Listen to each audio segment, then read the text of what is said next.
Welcome back. Welcome, everybody. Today we have the pleasure to have with us Dr. Maarten Zwiers, who teaches American history at the University of Groningen. He is also a board member of the Netherlands American Studies Association, and is an expert, especially on the US South. And on currently, I think his research is moving toward political ecology or environmental history. So I'm very curious to know more even about that. But as it is now become our custom, I will immediately pass the ball to my colleague Case here to start this conversation with Maarten. Hey, thank you, Dario, and welcome, Maarten, for joining our conversation. We were just discussing this earlier. This is the fourth installment in this series of conversations about the American elections we're having with people in the Netherlands. But you are, in fact, our first Dutch guest. Our previous speakers have all been American. How are you sort of watching the approaching election? Is there anything that you were watching out for, were surprised by in the way that things have kind of developed in the last few months? Well, the death of Ruth Bader Ginsburg has, of course, exploded the whole debate about what's going to happen to her seat. So that's a recent event. I mean, and dealing with the pandemic, how Trump is spinning his own truths, arguing with the head of the CDC, calling himself an expert in the field of pandemic control. Black Lives Matter protests, police violence against these protesters, right? So it's a very explosive political environment right now, and that makes it very interesting, and I think more interesting than the elections of 2016. Although we didn't see the Trump victory coming back then, but yeah. So it's just this whole combination of factors which makes these elections, I think, very exceptional. Yeah, and of course, one of the most interesting kind of dynamic things that we've seen emerge within the past few months, and it's something that you've written about yourself, has been the emergence of the Black Lives Matter movement, the outbursts of protests in various American cities in the first instance, over police violence, but over wider issues of racial discrimination in general. I suppose the first question would be, given that this is not a new issue, right? There have been outbursts. Black Lives Matter is a movement that has been around for some years, and there have been kind of previous episodes of outrage over the shooting of unarmed African Americans by the police. Why is it that in this historical moment we're seeing this movement not only sort of emerge onto the national scene with such energy, but also finding widespread acceptance in liberal circles among companies, corporations, all of whom have now sort of adopted this kind of Black Lives Matter framework? Why is it that we're seeing this now? So I mean, Black Lives Matter started, I think, around 2012, and really as a protest movement against police violence, right? And that's still an important aspect of it. But I think right now it's sort of because there's also like more white people involved now, white Americans, young people, and I think it's also, like I just said, sort of this new political climate that has been created by Donald Trump and the Republican Party, and sort of this very volatile mix of his environmental policies, trying to get rid of Obamacare, trying to fill the Supreme Court with conservative justices.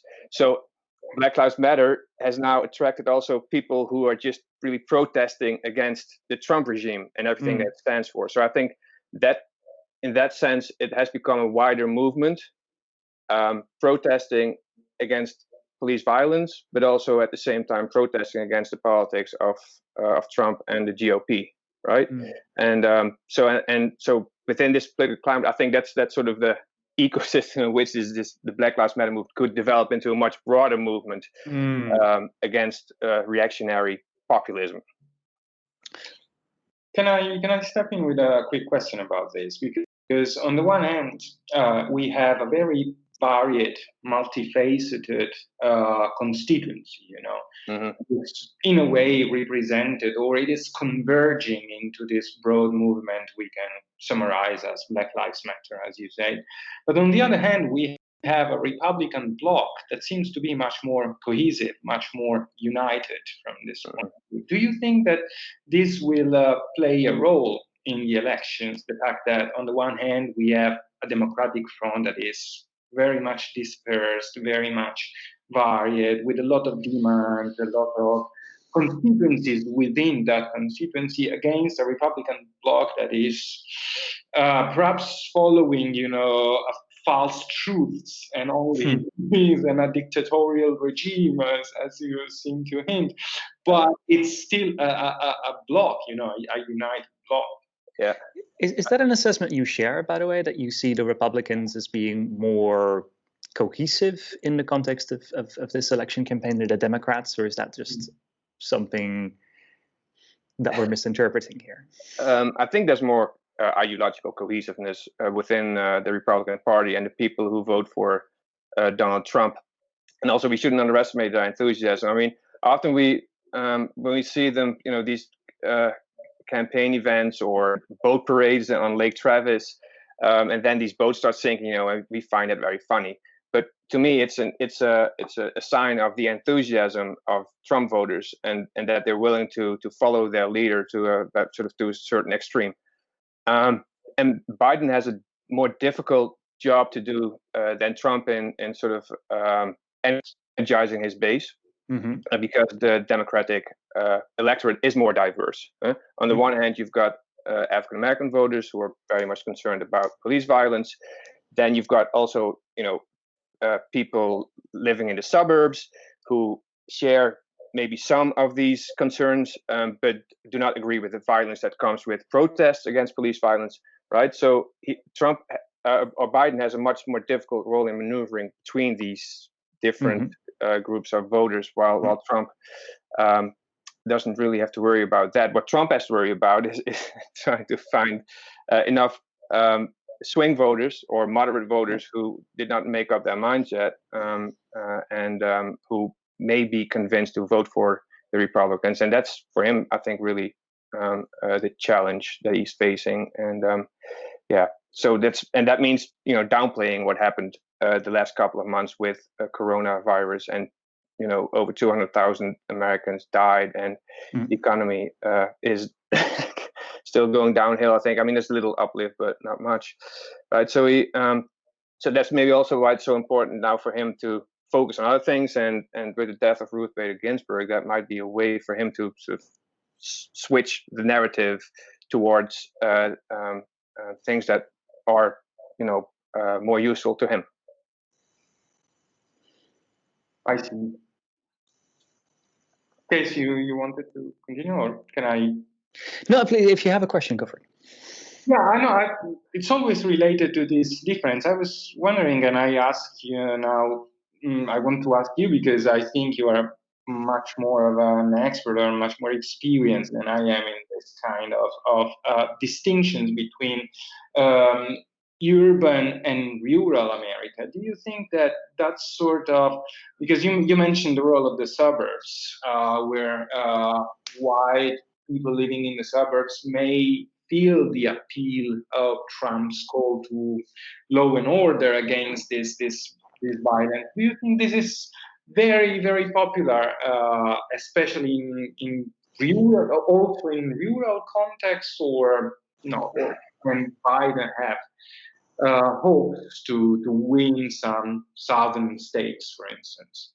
Yeah, well, generalizing about the rural. I was teaching a class last semester about rural America, and the objective of that class was sort of to deconstruct these stereotypes that we have about the countryside, right? And often when we speak about the countryside, it's about conservatism and about rednecks and right and gun ownership and But if you look at the American country, it's a very diverse area. And it also depends in which region you are in. And so we talked about labor activism, feminism, queer people living in the countryside, of course. So, but that being said, it's true that often rural areas are more conservative than the big cities, urban spaces. Although if you go into the Mississippi Delta, which is a majority black area, yeah, that's a Democratic stronghold. The problem is that in many of these southern states, you've got a significant part of the population that will vote Democratic because you have the winner-take-all system. It doesn't really matter if you get 40% of the vote in rural areas, because 60%, that means that the whole state is going to, in this case, probably Donald Trump. But a couple of southern states are changing. And let's not count Florida as a southern state because that's kind of an outlier. But Georgia, for instance, a lot of people have been talking about that state recently, that it might turn into a swing state. And that has to do, again, with developments within urban areas like Atlanta and sort of changing demographics there. I mean, you've got many conservative people living in the Atlanta suburbs because Newt Gingrich represented a conservative suburban district, right? But there's change going on, and so and also Texas. So it's states that attract a lot of migrants, highly educated people, or but also Latinos, right? And then in combination with African American voters, that might lead eventually to chances for the Democrats to win these states. And same goes for North Carolina and Virginia. Right. But then again, these states are more urbanized than deep South states. So so there seems to be a relationship between urbanization and then the chances for Democrats to win these states. Texas is kind of the perennial one, isn't it? Like the idea that you could potentially urbanification. I don't know if that's the correct word, but migration, the growth of Texan cities like Houston and Austin could potentially turn Texas a blue state, even within the context of the national scene, if not necessarily sort of it's turning its state politics around. One interesting thing that occurred to me is that something that, and this again sort of may reflect my personal media bubble, but this mention of the rural-urban divide, it brings out some of the wider issues of frustration that we see on the Democratic side with the institutional makeup of the American political system, right? The idea that there is a rural bias baked into the Senate, right? That smaller states like Wyoming have the same amount of representation within the Senate as California or Texas. That the Electoral College has a bias towards conservative rural states. And then within the context of, when you mentioned the death of Ruth Bader Ginsburg, there have been talks of various kind of commentaries within sort of Democratic adjacent circles of, wouldn't it be a nice idea to maybe revisit the whole issue of whether the Supreme Court really needs 9 justices, or whether you could potentially all this kind of points to me is we've been seeing I think on the Republican side, this kind of questioning of the institutions of American government, right? Frustration with the swamp represented by Washington. But we're seeing this on the Democratic side now increasingly as well. Frustration with the Senate, with the electoral process, with the fact that checks and balances is effectively handing a conservative rural minority a check on what some Democrats believe are sort of nationally popular policies that should be implemented. So in a sense, we're having this election, but beyond that, we're having a debate about the future and the legitimacy of American democracy. Is that something that you recognize? And if so, I mean, how significant is this, that sort of we are now arriving at a moment where the frustrations, the antagonism of the past few years is now, from both sides, really undermining the legitimacy of these institutions that we're working within. Yeah, I think that Republicans are much better at playing power politics and using also the rules that are in place, right? With regard to the Senate and with regard to the Supreme Court. And you're right. I mean, I think that the Democrats, the senators, they represent 18 million more people, but at the same time, the Republicans are in power in the Senate. Yeah. So I understand the sort of the frustration that Democrats have with these structures that are in place, and that they also are considering now, let's get rid of this idea of senatorial courtesy that has always been sort of guiding politics, especially within the upper chamber. And now we've got this talk about adding new judges to the Supreme Court. Although there's again also some backlash, I think, within the Democratic Party that they don't want to address that right now. If you want to deal with this sort of disrespect that Republicans have for president, because Lindsey Graham in 2016, when or was it earlier? Anyways, he was saying, I'm not gonna, 2016, I'm not gonna vote for a Supreme Court judge during an election year. And now what we have is that Lindsey Graham is, senator of South Carolina. He's like, yeah, okay, well, never mind. We're going to vote for him. Doesn't matter. And if you want to counter that kind of behavior, then I think it's for Democrats also important to, get the gloves off and start fighting. The problem then is, and the result might be that this polarization that has been, impacting American politics for such a long time now might even increase. Yeah, but I don't know if there's another way to deal with this really hardball style of politics that the Republicans have been very effectively employing. Right? But, there is something more, Martin, because can you hear me? Yeah. Okay. One thing I think is to play power politics in a legitimate way. Within the rules of the system, and then you can play hard and you can know your ways, how to trick the system. But another thing is completely try to delegitimate the system, work around it, and eventually try to implement a complete subversion of the system, which is what Trump's presidency in the end is trying to do. I mean, a few days ago, I guess you've seen this story published by The Atlantic, right? That it seems to portray a sort of design on how to get rid of the very democratic pillars of the American federal government. And if this happens, I mean, if all the red signs that political scientists, historians, sociologists, political experts are noticing as threat signs against America's democratic system, if this is real, do you think that American voters have the same perception that we as experts in our bubble have? Or we risk just sending, these warm sides into a void chamber that will completely ignore it and then go for the destruction of democratic institutions? Ultimately, do you think American democracy is resilient enough to survive this challenge or not?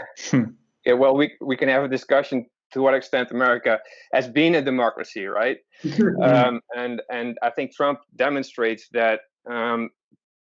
Trump is. He's not playing by the rules, huh? But at the same time, the rules that are in place to maybe get rid of him. He's been impeached, and then the Senate acquitted him on the basis of constitutional structures, right? So the structure was in place. They could get rid of him, but the Senate didn't go against the Constitution; they just acquitted him, and that's because there was a Republican majority in the Senate. Yeah. Same thing goes. He clearly doesn't respect democracy or a democratic procedure. But at the same time, I think he is very representative of a sort of a pattern or a tradition within American political culture that we have often ignored because we've always been focused on sort of American democracy and the United States as a democratic country. But he clearly has unveiled this authoritarian sort of pattern that has been present throughout U.S. history, I think. And just look at the politics during the Cold War, right? It's the regimes that they installed in many countries, especially in Latin America and Central America. These were dictators, yeah, and strongman regimes, and in the interest of big business. And if that's the model that you aspire to in these countries, then there must also be people within the United States that think, this is actually a model that's working pretty well. Let's implement it in our own country. And that's what we're dealing with right now. This is a typical strongman regime, but now it's not in Nicaragua or Guatemala. We've got it in Washington, D.C. Yeah. Wow, man, this is really very interesting and radical. Do you use Howard Zinn in your classes? No. No, we don't. No, we've got a free textbook actually for our students. So by Harry Watson and what's her name, Jane Daly. So okay. But I'm familiar with his work. Yes, we used it. We had it back in the day, I think, in American Studies to teach American history. So yeah. It sort of goes to show, really. There was, I mean, there has been sort of that constant concern about the long-term effect that a Trump presidency and potentially a second Trump term might have on what is sometimes referred to as not just sort of the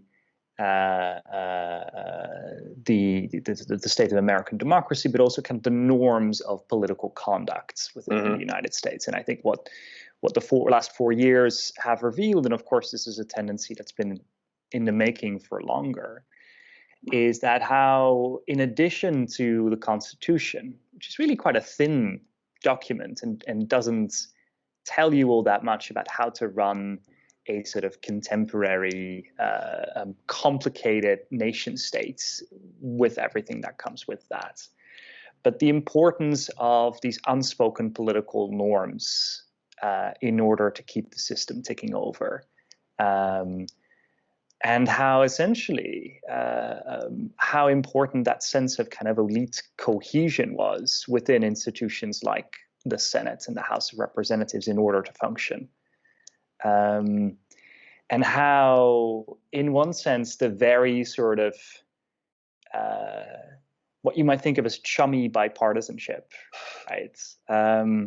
I was thinking about this in the context of Biden's memoir, right? His first book, which I think promises to keep, in which he describes this process of being entering the Senate for the first time as a very junior senator. He was in his 30s, and being sort of taken into the congressional sweat room and seeing sort of literally sort of his colleagues from Mississippi and Georgia standing across him, naked as the day they were born, basically. And that is, in a sense, the kind of politics that created Joe Biden as a politician, right? And which we've seen quite a lot of aversion to within the Democratic Party, who regard that kind of elite politics, but the good old boy, as something that is by definition exclusionary and kind of reinforces different hierarchies of power. So really the question that you're now getting is can you, the alternative style of politics that is being suggested on the left side of the Democratic Party, is that the sort of politics that can actually run a country like the United States? And can you actually sort of push through a policy agenda of the sorts that the Democrats are proposing, some version of a Green New Deal, without that kind of elite cohesion that Biden himself is, in a sense, a creature of, and in a sense still wants to inhabit. Like, he likes saying nice things about Republican colleagues that he's worked with. Yeah. It's also with the sort of he's running for the presidency is of course something different than being in the Senate. As you know, when you're the leader of the country, there should be sort of the idea that you represent at least most Americans, right? And I think for the presidency, it's important that you have somebody who can keep the people together and who's not too partisan. And then I think that style that he proposes sort of fits into the office of the presidency, especially at this point, because it's the, you know, in this moment, it's what people are looking for is more sort of a return to normalcy, maybe. At the same time, he also should give room to these more radical progressive politics coming out of the Democratic Party, because you also see that voters want that. Yeah. So what Bernie Sanders has been advocating. You mentioned the Green New Deal, AOC, right? Who's been involved in those initiatives. So for Biden is a good transition figure, right? And he has also said a couple of times that he's going to do it 4 years, and then he's going to pass on the torch to a new generation. So for the moment, it's hard. But I'm kind of doubtful about, you know, is there a possibility, or should we return to this old style? I'm not saying whether, I'm not asking whether we should, but it's an honest question about whether American politics, or politics in general, because I think this is much wider than just the United States, is able to function at all without those kind of unspoken norms of conduct that are not sort of defined in the Constitution, but are kind of the rules of how it works. Yeah. Norms that Biden himself has been very conscious of in the past, right? We think about his history, for instance, when he was chairman of the Judicial Committee, he was reviewing the Clarence Thomas case, where those ideas of gentlemanly conduct, right? You don't sort of drag the accusations of sexual misconduct that were raining against Thomas, the idea that you don't drag these out into a public forum, that this is somehow not within the bounds of gentlemanly conduct, I mean, it's been a factor within Biden's own career. The question is sort of, is there within the current political climate, given that we've just come out of 4 years out of Trump, does a gentleman get anything done in American politics? Excellent question. But if you want to be a gentleman and you have to fight against a bunch of outlaws, I'm not sure if it's gonna help you much. And I mean, there's this great quote, I think it's Edmund Burke, that sort of around the time of the French Revolution, he said, 1,000 swords might have leapt from their scabbards, but the age of chivalry is gone. Well, that's, I think, also pretty appropriate for what's happening in the United States right now. And back in the day, Biden, chummy friends with folks like James Eastland, chairman of Strom Thurmond, even he worked with, of the Judiciary Committee. Yeah. And they had this idea of courtesy, because Eastland, outspoken segregationist, very conservative Democrat, he was always willing to sort of appoint judges that he followed the advice of a senator from, for instance, Massachusetts. Yeah, and if that senator wanted to appoint a liberal judge, then Eastland was not gonna obstruct it. And that's different right now because everything has become much more partisan. Yeah, so the idea of, you know, we go into the back rooms and we strike a deal there, that's no longer, I think, a very very present at this moment in Senate politics or in congressional politics in general.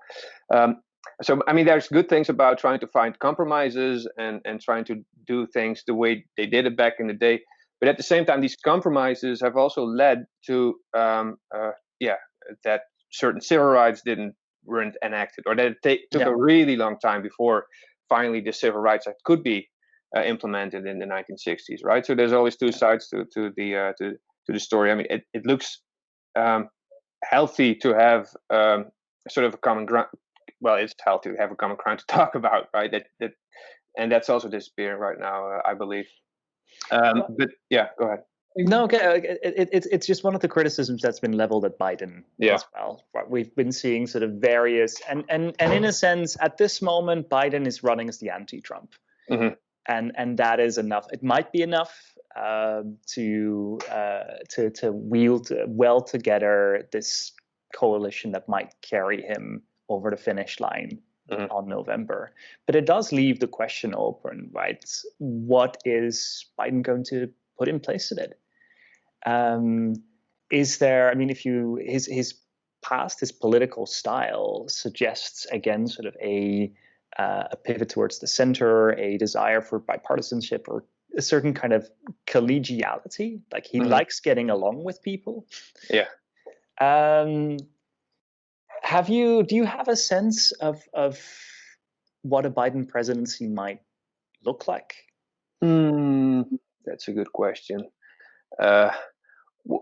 Yeah, I mean, the things that you just mentioned, I mean, this attempt to have a return to normalcy, I think that's going to be a central theme, and trying to sort of end the unrest that the Trump presidency has caused, right? 4 years of Trump has really... Which raises the question of whose normalcy. Yeah, exactly. Yeah. Because that in itself is like, we don't, there's quite a few... Well, that's something groups that say we don't like it. Yeah. And yeah, who's no? That's because we are dealing. I was talking about in politics that sometimes you need a common ground to, and that you meet each other there, and that's also gone now because there's all these different realities being created on the one side by the Republicans and especially by Trump, who's really great at constructing narratives and alternative realities, and then you've got the Democrats on the other side who, occupy their own bubble. Which makes it very difficult for somebody who's trying to find a compromise, right? So if Biden is going to try to attempt that, I mean it's maybe laudable, but I'm not sure if it's achievable. Yeah, but in fact, it depends also on what's going to happen with the congressional elections. So is the Senate going to turn to the Democrats? That will make his job probably a lot easier than having to deal with a Republican-dominated Senate with Mitch McConnell, who's been very loyal to Trump. So yeah, but in fact, in terms of policy making, the employment of these compromising strategies is still, at least in theory, possible if the Republican Party changes after Trump is defeated. I think the question should be whether or not this inclination to moderate politics, to compromise, to find common ground is a viable political strategy in the electoral campaign. Whether or not this will win Biden some votes. I saw that yesterday, for instance, Biden got the endorsement of John McCain's widow. And perhaps this attempt to get Arizona within those possible swing states in the South. Trump dismissed it. He said, well, I never liked McCain anyhow. Who cares? I mean, he can appeal to the Democrats. And do you think this is a viable political strategy? And how do you think this will play, for instance, in the upcoming TV debate? Yeah.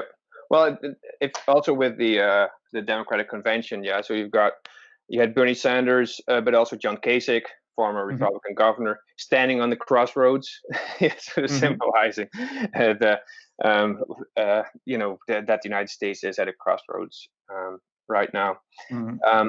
And with the debate for Biden, one thing he should be aware: don't make too many mistakes.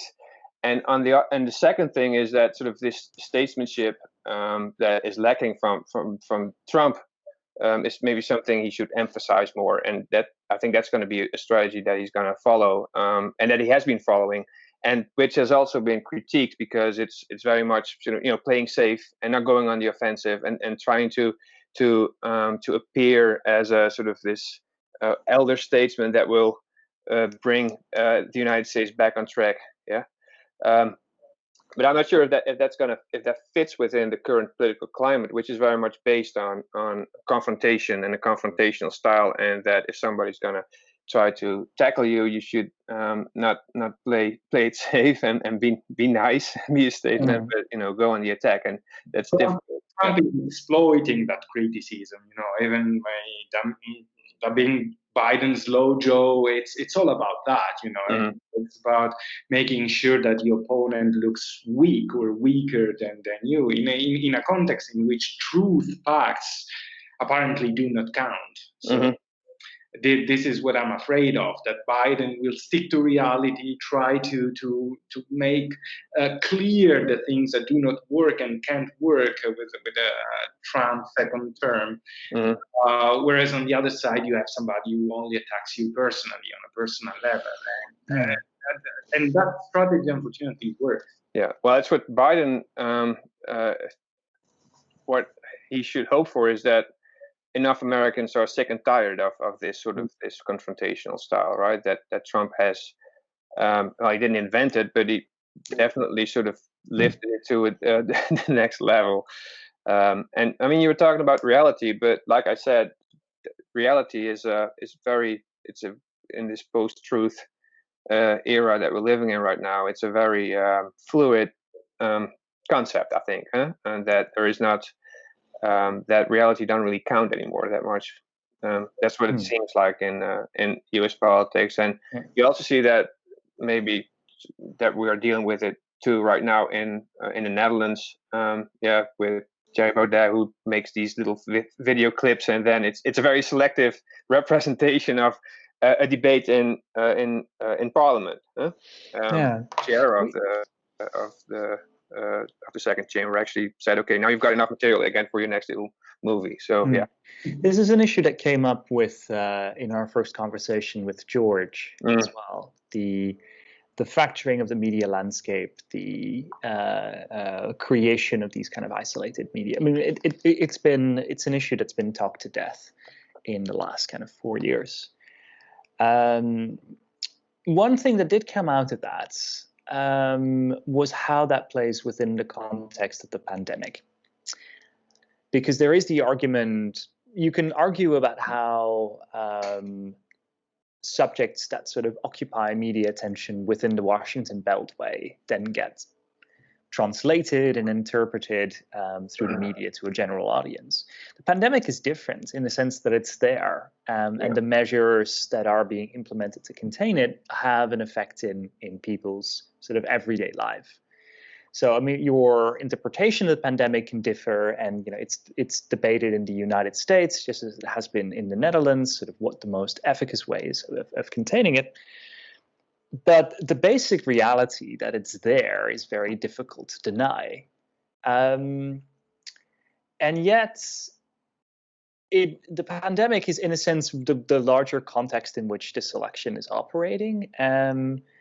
It hasn't so much, it occupied our conversation so far. And I have the sense that because it is so large and because it has been such an all-encompassing story, it has ceased to be kind of a story in and of itself and doesn't really get reported on that much anymore, right? And events are now happening within the context of the pandemic, less than the pandemic is happening.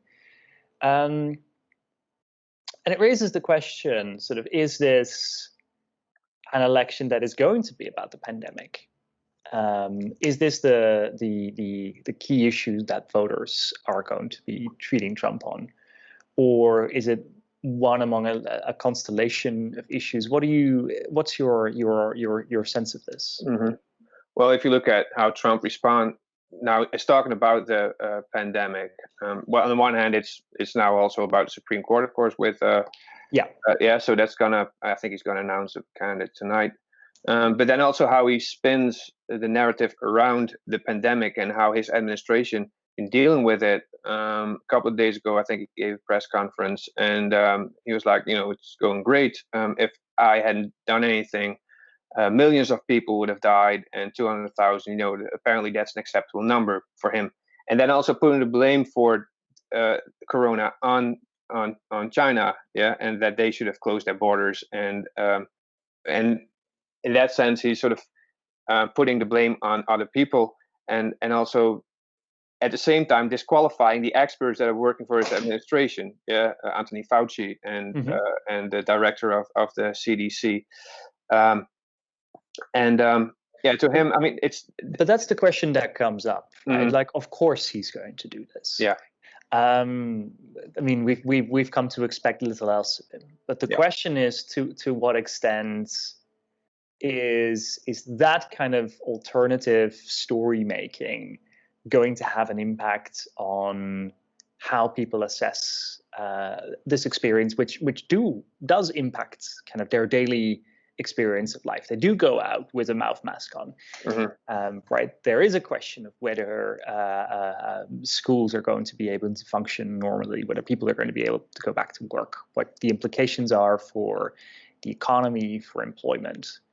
Right? These things have an impact in a way that, say, the Russia scandal did not. So yes, of course, Trump is going to do that. The question is,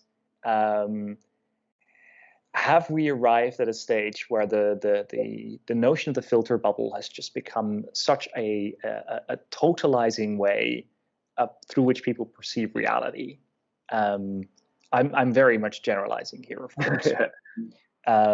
Or do we still have events, do people still kind of reason out from their daily experiences?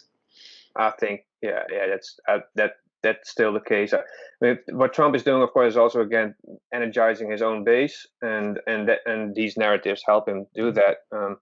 At the same time, talking about generalizations, I'm still hopeful that there's plenty of American voters who are willing to move maybe outside of their own bubble and see what's really going on in the States right now with the pandemic. So many people have died. There's no centralized management really of this crisis. Also, the economic effects of the whole corona virus. So it's maybe there is still hope for the United States in that sense, that there's a significant amount of voters who will follow Trump in this narrative, right? But like you said, I mean, it's the reality of the pandemic that it's there, and something has to be done about it, and that's something that Biden has been emphasizing too. And also, if you look at the poll numbers, voters trust Trump, still from an economic perspective, that he will be able to restart the economy once there is a vaccine.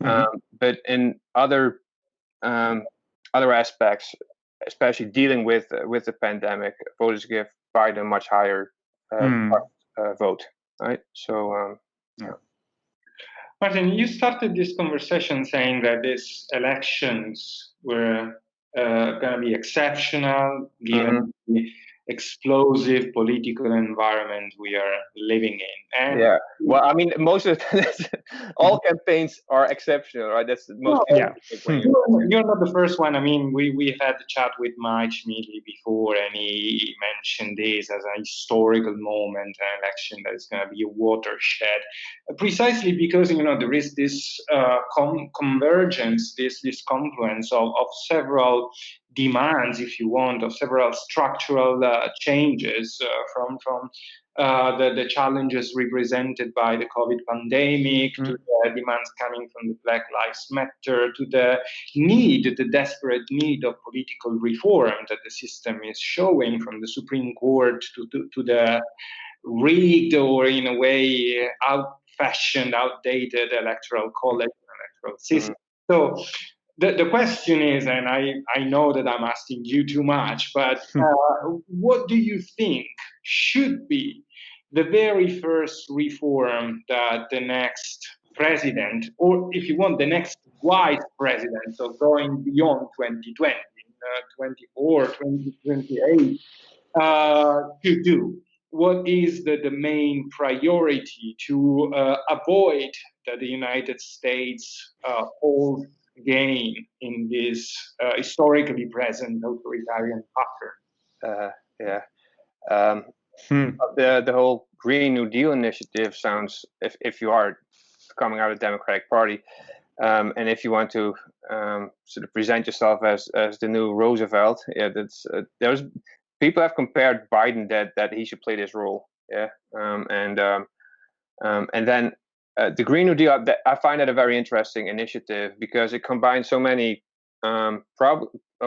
solutions to problems that the United States is dealing with right now, because it's about environmental destruction. And look at what's happening in California and Oregon, Washington, with all these forest fires. Yeah, that's a clear sign of climate change. All these hurricanes that have been hitting the South, right? That even ran out of names for hurricanes.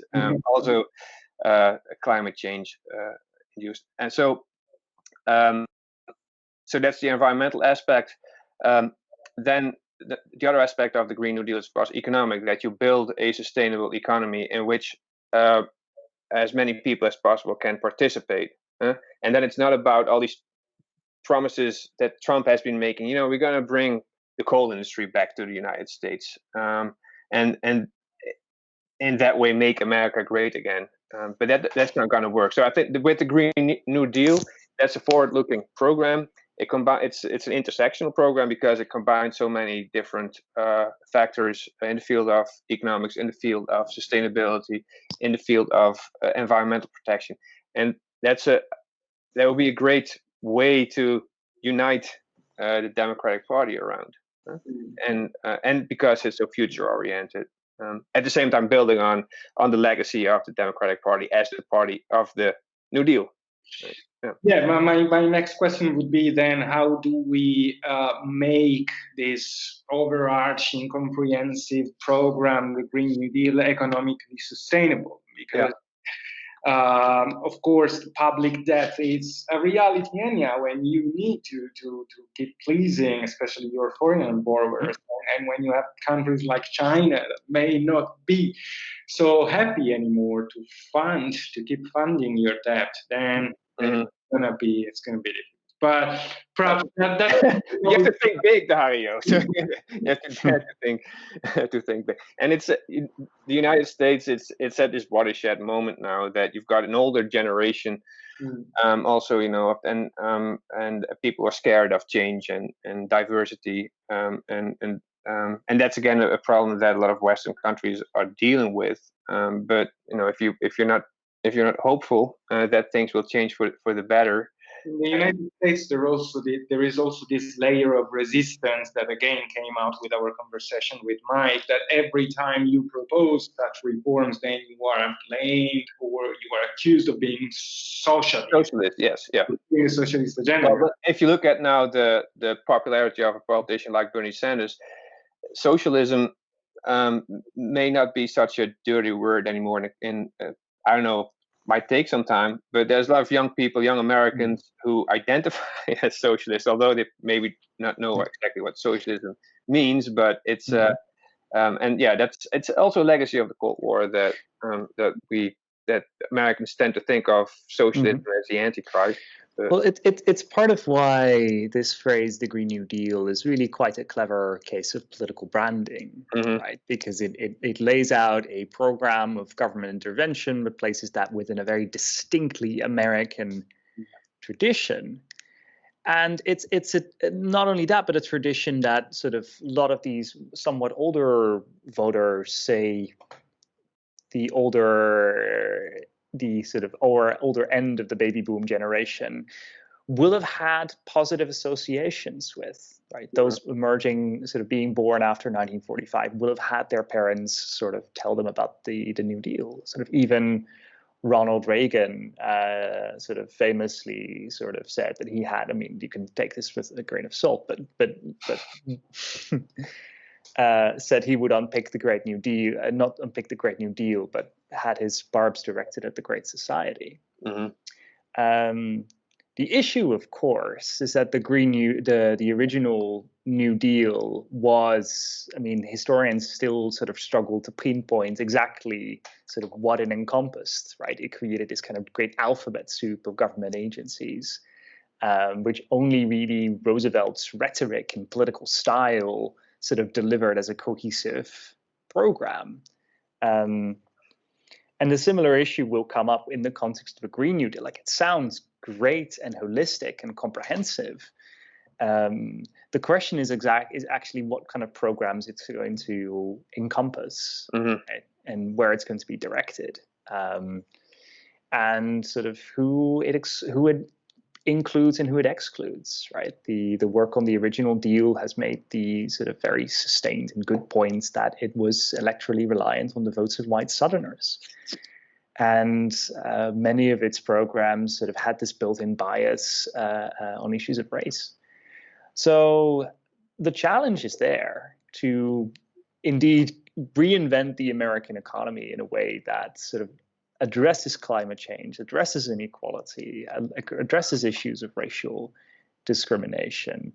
And at the same time, it's the very kind of diversity of those challenges and the issues of balancing those that simultaneously sort of is kind of the appeal and the weakness of the Great New Deal, because it sounds great if these things all kind of magically lock into each other. But the moment that you start having, and this will inevitably happen once it gets to the question of allocating budgets and putting these programs into actual legislation, that this will come up, and potentially we'll see some very different interpretations of what the Green New Deal actually means once you begin to implement it. Yeah, I like that idea of a sort of a nostalgic feeling for the original New Deal, and you're definitely right that the New Deal of the 1930s was very much, geared. Well, not geared towards African Americans. If you think about the Social Security Act, that didn't apply to domestic workers and people who worked in agricultural workers. Yeah, exactly. Yeah. So that was sort of a colorblind racism within the Social Security Act. But that's also the situation in the 1930s. Roosevelt still had to deal with these Southern Democrats, segregationists, to get these programs through Congress, and especially through the Senate. And I think the Democratic Party, of course, has changed to a significant degree. There's not a lot of white Southerners in the Democratic Party right now. So in that sense, it has become a much more progressive party, also with and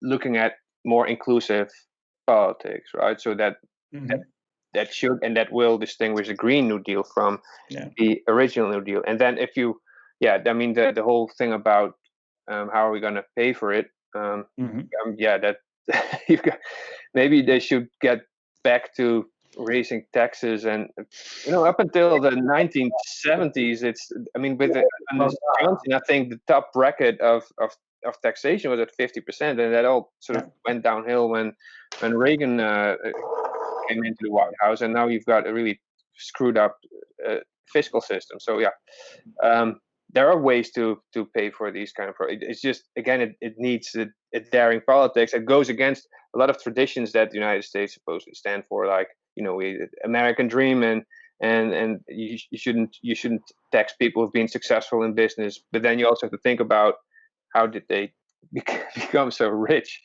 Right? It's not all through hard work, because a lot of rich people are rich because the parents are rich. Well, don't get us wrong, man. We are super happy that the New Deal is still a fashionable word. Well, that's what I was thinking. Relevance to the Roosevelt Institute. Yeah. But what I feel is the real difference is the role and the power also of the federal government, which was almost unlimited and bound with Franklin Roosevelt, and especially because Roosevelt could decide where to channel money, federal money. Now, private companies, big corporations have a much bigger say. There's been the neoliberal wave in between the original New Deal and this one. and it would be very difficult to deal with the larger military-industrial complex nowadays than it used to be in the 30s. So I get that will be the first obstacle to overcome. It's a thought that occurred to me as well. If you're thinking about like where those cleavages over the implementation of such a program potentially, like one of them would be among sort of people who take a very skeptical approach to the role of big tech within society, and the sort of Silicon Valley liberalism, which has generally sort of supported the Democratic Party and has donated quite large amounts of money to it, right? Google very famously ran the data component of Obama's 2008 campaign very successfully. So the role of kind of these new the rubber capitalists of big tech is an issue that you will, I suppose, see more of in a potential Biden presidency. But it's a good thing to think about. Sort of this program is there, but where would it potentially its points of friction emerge? Mm-hmm. Yeah.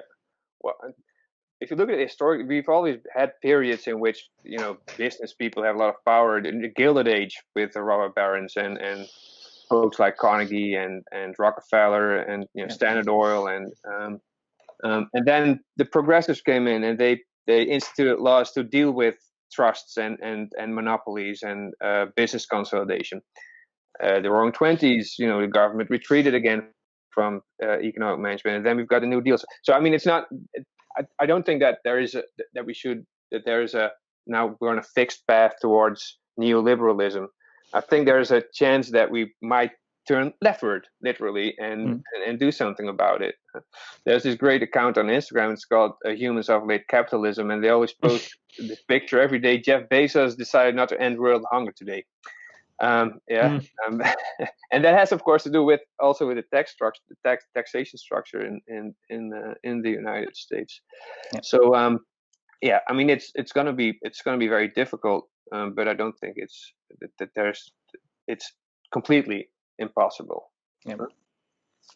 But I mean, the entanglement between businesses, especially Silicon Valley and the Democratic Party, are definitely is very dense. Potentially quite problematic, right? You can't use the master's tools to demolish the master's house. Right? But at the same time, you also hope that there's a sort of social consciousness with these folks, because what's the name of the dude that runs PayPal? Peter Thiel. And that's another problem, right? That a lot of people have a lot of money have sort of disconnected from society altogether and do not and are in fact planning trips to Mars, right? The idea that is your solution for the climate crisis is to potentially evacuate humanity or a section of humanity to a different planet, or build your own island that sort of rises up and down depending on the sea level, and all the poor people can drown. I've got my own island. So that mindset, that's really toxic. So, and maybe Biden, if he becomes president, can sort of also bring some sense of social responsibility back to American political culture. But it's if Trump loses these elections, and if he decides that he's going to leave the White House, because that's also still a question, right? It's transition of power, and he's been pretty clear that he's not sure if he wants to leave his new piece of real estate. Anyways, Trump is not going to disappear anytime soon, so I think he will be a sort of a force to reckon with in the coming years if Biden wins the elections. And I don't know if that's going to be in sort of a third party kind of constellation, which might actually be helpful for the Democrats if there's going to be a split in the Republican Party, just like back in 1912 with another Roosevelt. The historical parallel would be complete. Yes. Well, man, thanks a lot for having enlightened us with so many ideas, so many thoughts. I really liked also the kind of optimism that you gave us for the end. It's difficult, but it's not impossible to improve the system. Clearly, it's necessary. That's what I got from this chat. Thanks a million. I hope to see you around soon, possibly even live, not only via webcam. Mm-hmm. Yep. Thanks a lot for having been with us today. Yeah, thanks for this. I really liked it. So thank you. Thank you very much. And good luck with teaching and the rest of the semester. Yep, thanks.